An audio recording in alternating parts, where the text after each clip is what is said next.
guys, welcome back to Beer Geek Nation. I'm your host, Chris Stutz. Tonight we are going back to California, the West Coast, for another West Coast style IPA. And this one is courtesy of Stumpy Joe Jr., aka Ryan, who's a writer for Beer Geek Nation, doing his own thing now with video reviews. Alpine Beer Company. It is their Nelson, which is an IPA, comes in at 7%, and they use all Nelson Sauvin hops from New Zealand, which is one of my favorite hop varietals. You get this kind of white wine dryness with a real kind of tropical fruitiness to it. It's a really complex, solid hop that you can use in a lot of IPAs to make it do really different things. So with that said, let me get this one into a glass. Really looking forward to this one. Let you guys know how it smells, how it tastes, and we will go from there. All right, the appearance on the Nelson. Pretty much what I would expect from a IPA / West Coast IPA, East Coast IPA. Doesn't matter. It's that, that really light honey, golden orange type color with a nice white fluffy head. Dissipated really quick. I was surprised. It's a really soapy kind of effervescent head. A little bit of carbonation in there. There's definitely some coming off the bottom of the glass. It's pretty clear. There's a little bit of hop haze.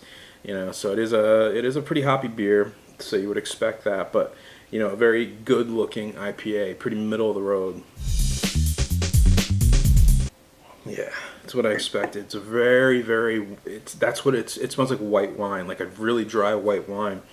And then it kind of in the back of the nasal cavities, it catches with this really like sweet pineapple, like overripe peach, almost. If that makes any sense, that sounds kind of weird, but it's this really sweet tropical aroma mixed with this really dry white wine smell, mixed in there with some caramel notes, some bready notes from the malt.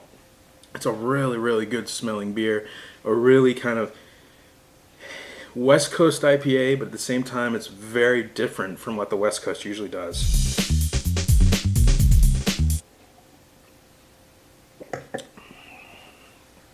Yeah.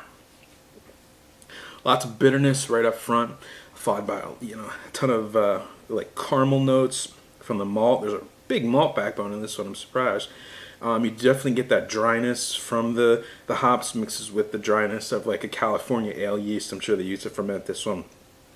Really cleans out your palate. You get the dryness in the back of the throat, and there's definitely some tropical fruits in there. That mango, that really sweet peach that I talked about.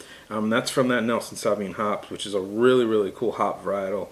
It's a very interesting beer, very fresh, kind of drinkable beer. Not what I was expecting. I was expecting this, really hoppy, bitter West Coast IPA, and you don't get that at all. It's sweet.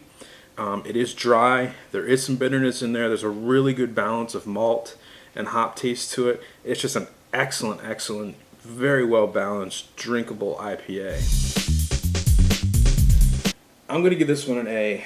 I think it's a very interesting IPA, and I don't say that too often. I kind of had notions of it being just another West Coast IPA with bitterness, dryness, which I enjoy.